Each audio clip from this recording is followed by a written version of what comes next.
ആഭ്യന്തര ക്രിക്കറ്റ് ടൂർണമെന്റായ ദുലീപ് ട്രോഫിയിൽ ക്രിക്കറ്റ് ആരാധകരെ ഞെട്ടിപ്പിച്ചുകൊണ്ട് വൈഭവ് സൂര്യവംശി ബാറ്റിംഗ് കൊണ്ട് ഒരു സ്ഫോടനാത്മക ബാറ്ററാണെങ്കിലും ഈസ്റ്റ് സോണിനായി ആദ്യ ഇന്നിംഗ്സിൽ 8 റൺസ് നേടി നിരാശപ്പെടുത്തിയിരുന്നു. എന്നാൽ രണ്ടാം ഇന്നിംഗ്സിൽ ശക്തമായ തിരിച്ചുവരവാണ് വൈഭവ് നടത്തിയത്. എന്നാൽ ബാറ്റ് കൊണ്ടല്ല എന്ന് മാത്രം. മുഴുവൻ വാർത്തയിലേക്ക് പോകും മുമ്പ് കൂടുതൽ ക്രിക്കറ്റ് വാർത്തകൾക്കായി 360 ക്രിക്കറ്റ് എന്ന ഈ ചാനൽ മറക്കാതെ സബ്സ്ക്രൈബ് ചെയ്യുക. രണ്ടാം ഇന്നിംഗ്സിൽ വെറും 3 ഓവർ മാത്രമെറിഞ്ഞ് 2 നിർണായക വിക്കറ്റുകളാണ് വൈഭവ് എടുത്തത്. ഒരു പാർട്ട് ടൈം സ്പിന്നർ എന്നതിലുപരി മികച്ച ബോളിംഗ് ആണ് വൈഭവ് പുറത്തെടുത്തത് എന്നതാണ് എടുത്തു പറയേണ്ട കാര്യം. ബോളിംഗിൽ ഒരു സ്പിന്നർക്ക് വേണ്ട ലൈനും ലെങ്തും പാലിക്കാൻ വൈഭവിനായിരുന്നു. വെറും 11 റൺസ് വഴങ്ങിയാണ് 2 വിക്കറ്റ് നേടിയത്. ഈസ്റ്റ് സോൺ ആകട്ടെ മത്സരത്തിൽ 210 റൺസിനും ഇന്നിംഗ്സിനുമാണ് ഇന്ന് വിജയിച്ചത്. വൈഭവ് സൂര്യവംശിയെ കൂടാതെ അനുകുൽ റോയ് 5 വിക്കറ്റ് നേടി. ഷഹബാസ് അഹമ്മദ്, അഭിജിത്ത് കെ സർക്കാർ, മുകേഷ് കുമാർ എന്നിവർ ഓരോ വിക്കറ്റും നേടി.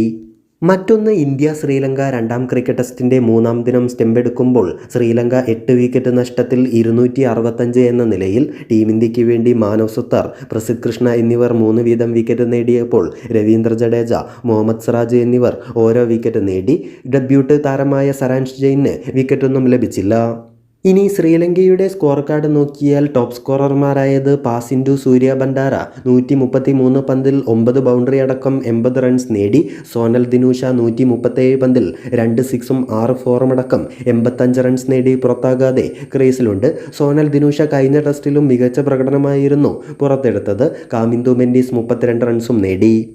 നേരത്തെ ഇന്ത്യയുടെ 1-ാം ഇന്നിംഗ്സ് 9 വിക്കറ്റ് നഷ്ടത്തിൽ 503 ഡിക്ലെയർ ചെയ്യുകയായിരുന്നു. ഇന്ത്യയുടെ ടോപ്പ് സ്കോറർമാരായത് ദേവദത്ത് പടിക്കൽ 117, ധ്രുവ് ജുറൽ 115, ജഡേജ 43, ഋഷഭ് പന്ത് 63, ക്യാപ്റ്റൻ ശുഭ്മാൻ ഗിൽ 50, യശസ്വി ജയ്സ്വാൾ 45 എന്നിവരായിരുന്നു. ശ്രീലങ്ക ഇപ്പോഴും 238 റൺസിന് പിന്നിലാണ്.